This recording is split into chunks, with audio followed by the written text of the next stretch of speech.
सभी सनातनी भाइयों बहनों को हर हर महादेव। मैं दुर्गेश गोस्वामी, मेरे YouTube चैनल सनातन संस्कृति सभ्यता में आप सभी का स्वागत है। बिहार में बागेश्वर वाले बाबा को लेकर बवाल चल रही थी, लेकिन इधर सुप्रीम कोर्ट ने फटकार लगाते हुए बिहार को कहा कि आप अपने मर्यादा को न भूलिए कि आपका काम क्या है।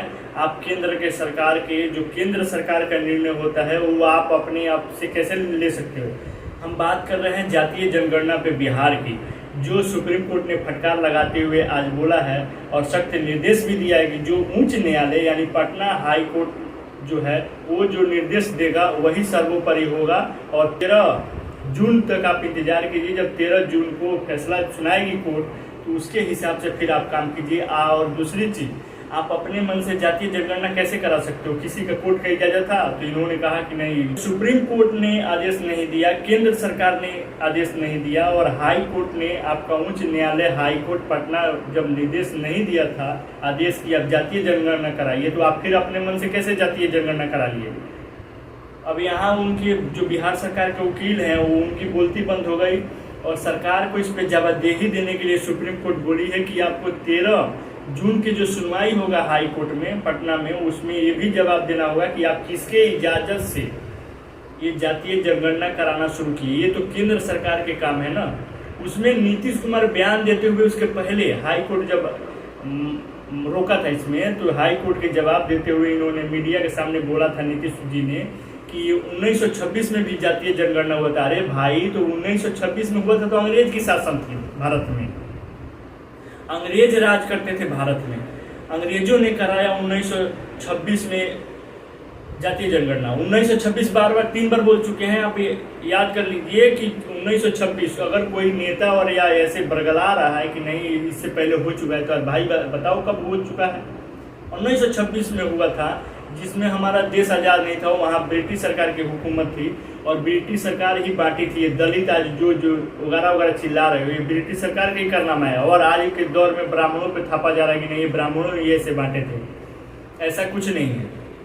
लेकिन यहाँ बिहार सरकार की बात कर लेते हैं कि नीतीश कुमार और तेजस्वी यादव ने ये अपने फायदे, राजनीति के फायदे के लिए दोनों साठगांठ किए हैं, गठबंधन की सरकार है, ये अपने फायदे के लिए चाल चले थे, अंदर ही अंदर चाल चले थे कि जाति जनगणना करा ले रहे हैं चुपके से, और जहां जिस जाति का ज्यादा संख्या होगा उसी के हिसाब से हम लोग चुनाव लड़ेंगे और ऐसे करेंगे तो हम लोग सत्ता में ऐसे बने रहेंगे। दोनों का यही चाल था और सोची समझी एक साजिश थी। जिस पहला सुप्रीम कोर्ट का आदेश होना चाहिए, दूसरी उस राज्य के जिस राज्य में कराना है उस हाई कोर्ट की अनुमति होनी चाहिए, तभी आप करा सकते हो।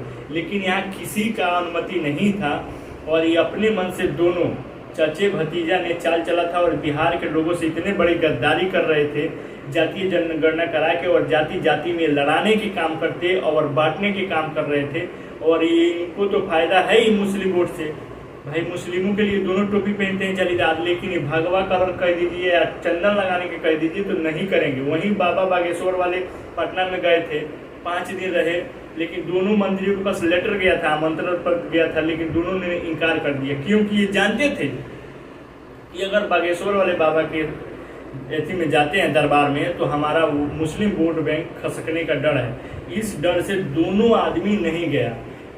हालांकि इतने जब प्रचलित आदमी गया है और किसी मुख्यमंत्री को बुलाया जा रहा है तो उससे जाना चाहिए। बहाना कर दिए कि नहीं हम विकास की काम कर रहे हैं। ये विकास की इतना काम किए हैं कि पूछिए मत। इनका एक अभी MLA पकड़ा गया है, वो क्या नाम है,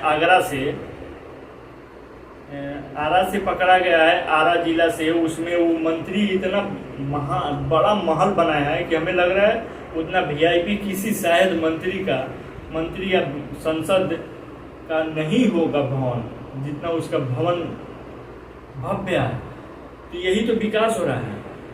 शिक्षा व्यवस्था ध्वस्त है, रोजगार खत्म है। 10 लाख कैबिनेट में बैठते ही कलम चलाएंगे तेजस्वी यादव, 10 लाख नौकरी दे देंगे। नौकरी पता नहीं कहाँ चली गई, जमीन खा गई या आसमान निकल गया, कुछ पता नहीं है। लेकिन अपने मन से जातीय जनगणना करा रहे थे चुपके चुपके। कितना छल कपट है बताइए। और ये जनता जान भी नहीं पाई कि नहीं, ये जातीय जनगणना जो हो रही है वो बिहार सरकार की अपना निजी राय है, ना ही तो इसमें कोर्ट का आदेश है और ना ही इसमें केंद्र सरकार के है। हालांकि केंद्र सरकार के पास 100% अथॉरिटी है कि वही करा सकती है किसी भी राज्य में या देश में जातीय जनगणना। बाकी किसी के पास नहीं। कानूनी तौर पे जो संविधान में लिखा है उसकी बात कर रहे हैं। लेकिन नीतीश बाबू और तेजस्वी यादव, पता नहीं नीतीश बाबू को कहा जाता है कि डिप्लोमा किए हुए इंजीनियर हैं, लेकिन ये कहाँ पढ़ लिए हैं हमें समझ में नहीं। 1926 में हुआ था जातीय जनगणना, अंग्रेज ने कराया था। जब देश आज़ाद नहीं हुआ था तब का जातीय जनगणना है, लेकिन आप अभी थोप रहे हो कि नहीं जातीय जनगणना इसके पहले भी हो चुका है। भाई ये अपने पर्सनली प्रॉफिट खातिर ऐसे कारनामा कर रहे थे, और वहाँ मुस्लिमों की बढ़ावा मिल रहा है। सबसे ज़्यादा फल फूल रहा है आज के दौर में बंगाल और बिहार में मुस्लिम PFI फल फूल रहा है। आपको ये जानकारी और आप इस जातीय जनगणना पे क्या कहना चाहते हो कमेंट बॉक्स में कमेंट करके जरूर बताइए, और चैनल को सब्सक्राइब करना ना भूलिए। सभी सनातनी भाइयों बहनों को हर हर महादेव।